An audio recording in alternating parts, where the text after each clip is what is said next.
It's time for the Savour Food Podcast with Southwest Florida's favorite chef, Matt Geiger. Hey there, Charlie McDermott, producer of the show, back here with Chef Matt Geiger. Matt, how you doing today? I'm doing really good, Charlie. How are you? I'm doing great, and I know you just wrapped up a weekend. What? This must be a brutal day, Monday morning, by the way, for listeners and watchers, for you to get up early and be on the show. But kudos to you for doing this, and I know, man, you're going to cover a lot today. A lot of great questions you get asked all the time. Yep. So let's dive into that, Matt. What are some of the frequently asked questions that you get? This is a subject that I really needed to go over for a while, so this is a perfect opportunity to get it out there and get everybody to, get their questions answered before they even have to call us. So I'm also going to be able to put this on the website and help people out that way. But let's just dive right into it. We get lots of calls and lots of emails, and people are always asking us stuff, and I feel like the number one question everybody starts with is how much, right? How much is it to get my wedding catered, or how much will this be, or I want to do, dinner for 15 people. How much is it? And the short answer is it depends on what you want, because I don't know what really you want, and it just depends on what all goes into it. So for the long answer, there's a lot of moving parts when it comes to doing catering. It's not just simply bringing in food and dropping it off. It's, full service. So there's a whole team before and after your event that has a lot of stuff going on. So when it comes to doing your party, we don't know if you're going to need rentals. We don't know if you're going to do just food and service. We don't know if you're going to do a corporate lunch or, a high-end 7-course dinner for 12 of your friends. So in short, we need to see what your expectations are and what things that you're thinking in your head. And then we can create a custom quote for you guys and go from there. And then even after the quote, we can figure out and kind of dive in and see maybe this is too much or too little, or maybe we can add that and add that. But to really give you an accurate price, we need to at least have some general idea of where you want the end product to be. And we're happy to do that. Our turnaround time is usually a couple days. It's not weeks. It's not. Usually if you get us on the phone, you're going to get something that day or the next day. Unless a weekend hits, you're going to have it pretty fast. Well, the other part that comes to mind is the old I don't know what I don't know. I want an event catered. You're the expert. I'm probably missing things in my mind. Absolutely. And if a price just gets thrown out, it's either too expensive and not expensive, whatever it is, it doesn't mean anything. Right. And, you probably help your clients, not probably, I know you do, kind of create that wish list, hey, this is everything, right? And that's like, wow, there's 5 things on there. I had no idea you guys do. Yep. Awesome. Yep. And then it's the old, okay, but maybe for some we have a budget, so let's figure out what we need to pull out or. Yeah, and if you know your budget, it's so at least can give us an idea. We're going to try our best to stick within that. But so many times, again and again, we hear, oh, it's out of our budget after we send the proposal out. And it's like, okay, well, let us know your budget. And well, we don't know what it is yet. Well, you definitely know what it isn't. So if you know what it's not, then there's got to be some sort of, give and take. And we try to help people as much as possible. And it is what it is, but we can only be so accommodating if we don't know what we're supposed to be doing. And sorry, go ahead. I was going to say, you're like the physician, and I come in and I say, Doc, I'm feeling sick. Prescribe me something. Right. And you're like, yeah, but Charlie, what's wrong with you? Or what? Yeah. Right? Well, I don't know. I just need medicine. Right. And people, like you said, people don't cater all the time. I mean, I would say unless we're doing a cocktail party or a house party or something like that, if we're doing a wedding, that's probably the only time they're going to get a catering. That's the first time they've ever got a catering. Yeah. And unless they're getting help from somebody else who's already been through it, they don't know what to expect. And we're trying to, make that smoother and get, get things a little easier for them, because it can be daunting. You know, people say, I want to Right. have a 250 person wedding until they see the bill. And they're like, okay, well, it costs a lot of money to feed 250 people. I mean, it is what it is. If it's $20 a head, you know, that's $5,000 with no taxes, no nothing. It is what it is. So, Yeah. you Yeah. know, I would say if somebody's having a 200 person plus wedding, you know, they're going to be in the 10 to 20,000 easy. So, Yeah. and that's with not that extravagant of meal. So, but I hope that helps everybody. We're going to move on to the next question, just so we don't get hung Yeah. up on the first one. We got a lot of stuff to get through. Let's hear it. So next up, we get asked where we prepare the food. Well, right now, for the last 3 years, I've been using a commissary kitchen here in Fort Myers, and it's been great. It's a perfect spot to to start out, but it still feels like I'm in an actual kitchen, because it is. It's a commercial kitchen. It has a huge walk-in cooler, walk-in freezer, dry storage area. It has all the normal, the equipment that you're going to see anywhere else. Hmm. And I invite anybody who wants to come take a look at it, by all means. What's really exciting though right now is that we're actually building out our own space. So we have construction going on. I'm hoping it's done in the next couple months, and we're going to have our own kitchen space. We're going to be doing chef's tables, and we're going to have a small coffee shop up front. And, I can't wait to have a spot where people can come in and see us Yeah. and, hang out and, just see what we do. It's really, really exciting. So Yeah. that was the next frequently asked question. And then I think I touched on this a little bit before, and about how long it takes to get a proposal. We're Mm. generally in the office Monday through Friday, 10 to 4 in that area. Well, sometimes 9 to 5, but we tell people 10 to 4 just to be safe. Right. Monday mornings we get our answering machine and all that stuff, and we usually get back to you that day. As far as getting the proposal goes, it just depends on how fast we get the information. So if you give us the information right up front, you could have a proposal in an hour to the next day.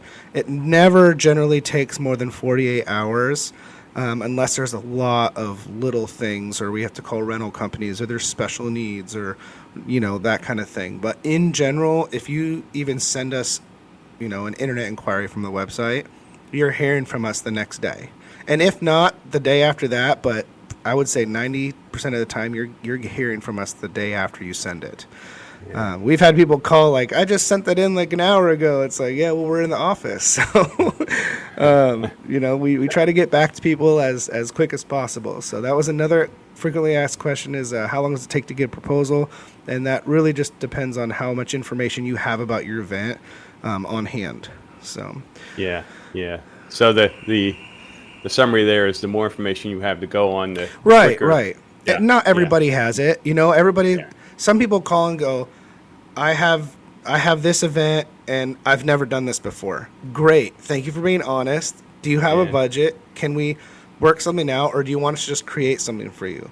9 times out of 10, it's way easier for us to just create something for the Mm. customer to modify versus we want to start from scratch.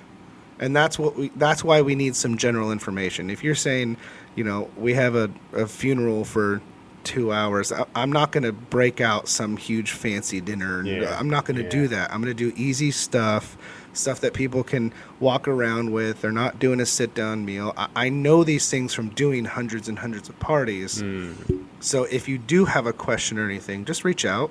It's if we can't do it, we'll try to refer you out. But for the most part, we try to work with you. So, Awesome. so moving on, we do, what is the service charge and what is it for? And I actually love this question because we get asked this quite a bit. Our service charge goes to everything outside of the time of your event. So your event is 4 hours long, let's say, dinner party. It took maybe 3 or 5 phone calls or more with the girl in the office. It took emails back and forth. It takes rental companies, and we have to, rent out our dishes. We have chefs in the kitchen that are not at your event. They're cooking your food and getting it ready in the kitchen. There's vehicles, there's trash removal, there's all of these moving parts before your event that lead up to it, hours and hours. Even if your event's only 4 hours and 10 people, let's say. We don't just show up with it's not magic, So and then even after your event, we have servers bringing the vans back and unloading them, and throwing out the garbage, and there's just all of these little nuances that go into a catering, and that's what that service charge covers. There's way too many to list. You go to a restaurant, you sit down. It's $20 for your meal. You get up, you go. You're there for like 45 minutes or an hour. But for us, we don't have everything right there. It takes planning. It takes vehicles. It takes all of these things to bring that experience from the restaurant, or better. We try to do it better than if you were to go out and bring it to you, right? And for that, it can't be this cookie cutter thing, because not everybody's house is the same. Not everybody's venue is the same. Sometimes we're in a field with no running water or electricity, and we have to figure it out. We're bringing generators. We're bringing, our own water in, and there's a lot of stuff that goes on. So as far as the service charge goes, that is kind of a blanket thing, and you're going to see it from other caterers. We're not the only one. It's industry standard. I like to tell people, and what they charge and what I charge is on them. But that's what those things cover. It's not just some arbitrary charge for me to get more money out of you. Yeah. Hey, let's just put this arbitrary fee down. Right. It doesn't work like that. When you call here, the girl in the office answers the phone. I mean, that's not covered by your plate cost. It just doesn't make sense. So, and then another thing is that it's also not the same as gratuity. That service charge is to cover all of the things that taken out of your event. Gratuity is on the customer. I don't make it mandatory. And it's at the discretion of the customer. So I just wanted to make that pretty clear. Let's move on. Let's do how do I confirm my date? Super easy. Even if you're not 100% on all of your, maybe you don't know how many people are, maybe you don't know the rentals, maybe you don't know any of that stuff, but you can confirm your date by just getting a deposit in. Whatever your end charge is going to be after all of the planning's done, it will fix itself. You'll have the updated invoice for that. But I always tell people, if they're comfortable and they're solid and they trust us and they want us to do their party, get your deposit in, because we're booking out for weddings a year and a half in advance. We're booking October 2024 right now, and that's 2 years away. For whatever reason, kudos to those people, because they're knocking out their big ones first. Right? So once you figure out your wedding, that's your first check mark. And then after that is catering, for sure. Because some of the venues have catering, some don't. And you don't want to go through, get proposals, shop around, all this stuff, and then make your decision, and then all of a sudden they're booked. And you all of your planning and all that stuff is for nothing. So we encourage people, and we work with people on deposits too that are real far out. Like we generally take half up front, and then from there we figure everything out, and then you have all the way up until 5 days to give me your final count, and then your balance is due at that time as well. You can't make any menu changes 2 weeks out, but again, all that stuff is done so far ahead of time. It's better to just get on the calendar and guarantee you, because we only take 2 weddings in a day.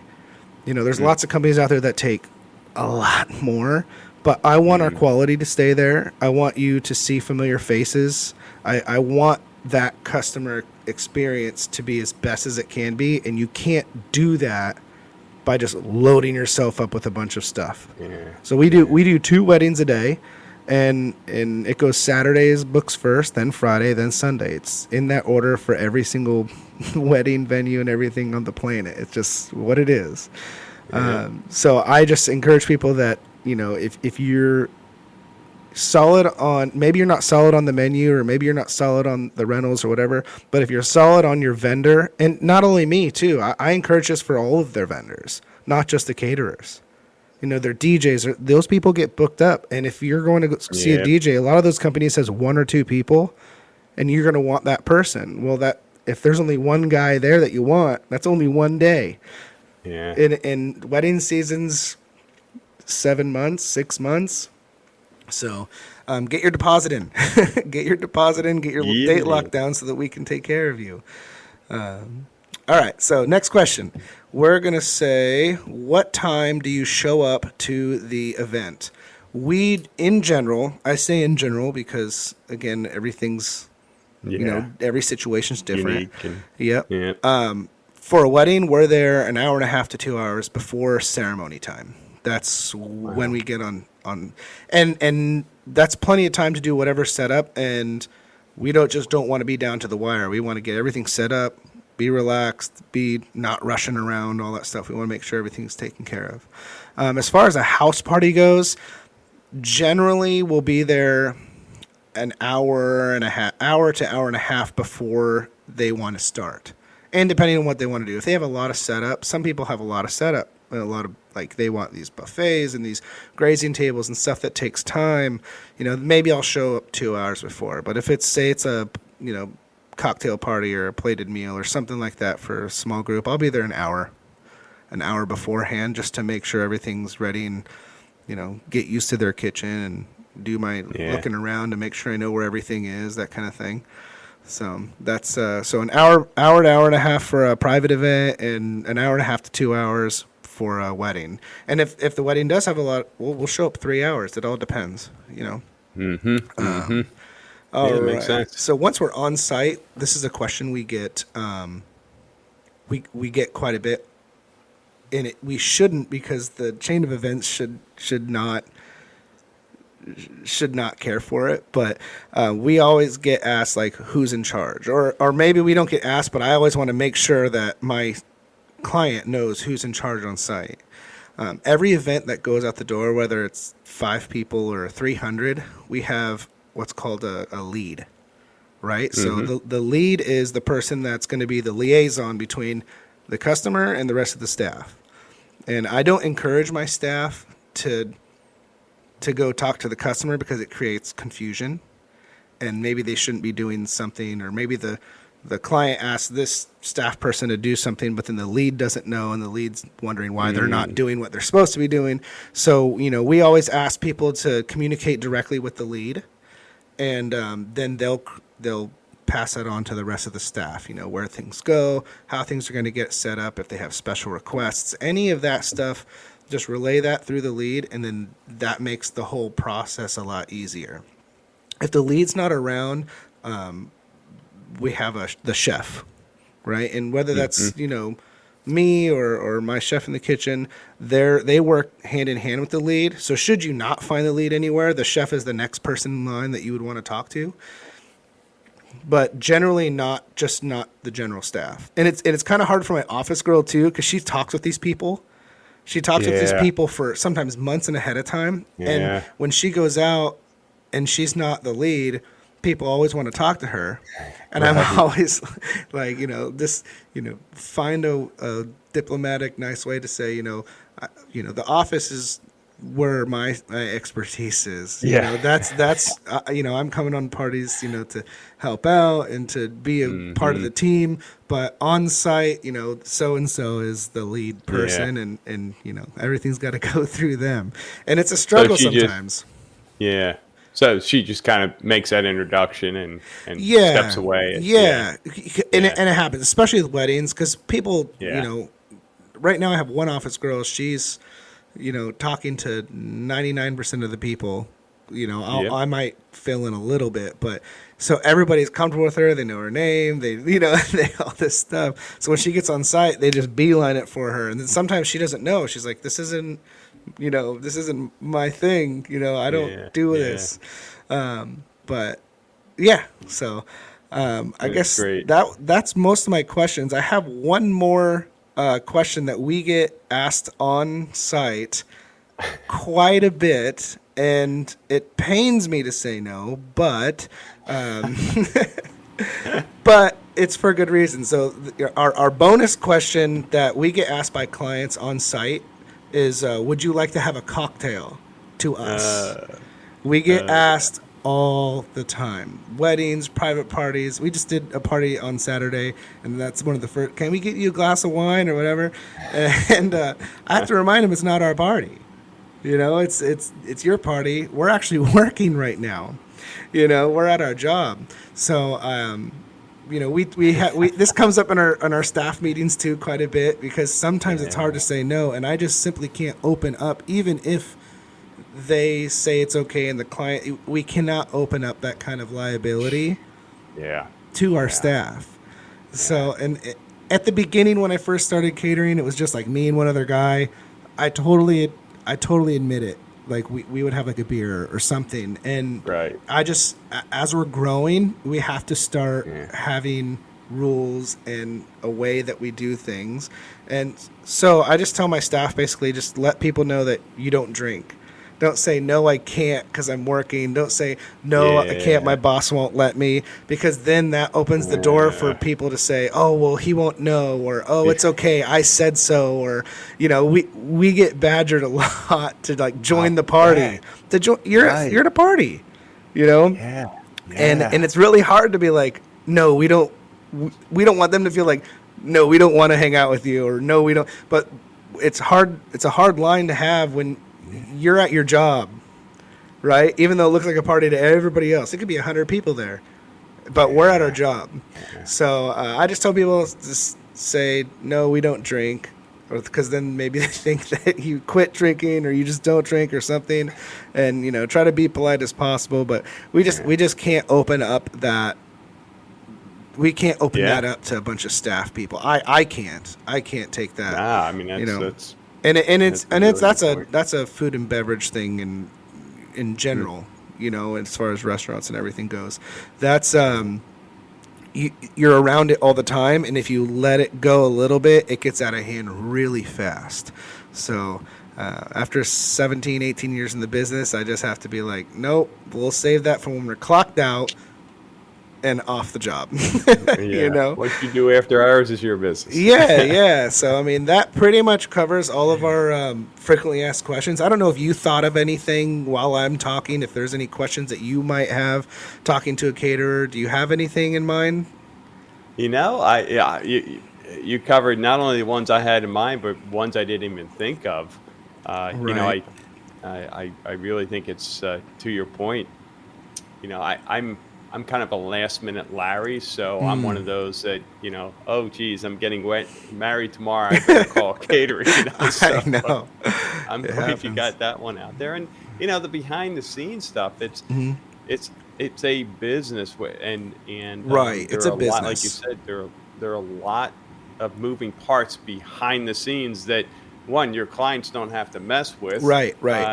and that they'd be paying for, whether they're hiring the rental company Hmm. or spending time setting all that up. So Right. I'm glad you explained that service charge, because I never really understood that. Yeah, and some Yeah, people like get caught off guard by it, and they're like, "Oh my god, this is preposterous" or something. It's like, time costs. Your time costs, my yeah, time costs, and you know, where I'm sitting right now, this is an office. This is not my kitchen. This isn't the stuff on the site. This is an expense.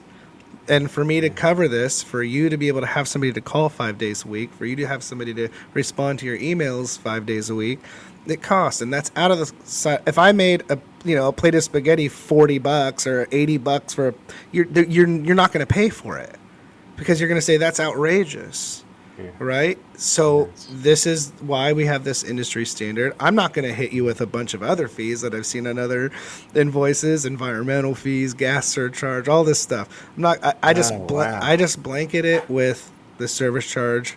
Mm, I've raised it one time in the last 3 years, mm, and it's really important that people know and hear that, because they just think it's some arbitrary charge. It's not. We want to be able to take care of you, and to be able to take care of you costs time and money. Yep. So, Yep. all right. Good. So Good I point. think that's all I have for today. Is there anything you want to say or? No, I appreciate you coming in early on a Monday morning. This is a And great time. I know this is, yeah, yeah. And, it's valuable for not only your clients, but others, as we've talked about. This podcast goes out globally. I mean, it's certainly in the States, a lot of people getting married, and they have Right. those questions Right. that you've guided them along. So, no, I'm looking forward to episode number 3. Yeah, I'm excited. Let's keep rolling with these. Sounds great, Matt. You have a good one. You too. Thanks. Have a good day. Thank you for listening to the Savour Food Podcast. To learn more about Savour First Choice Catering, go to SavourFirstChoiceCatering.com. That's Savour, SAVOUR, First, FIRST, Choice, CHOICE, Catering, CATERING.com, or call 239-351-5547.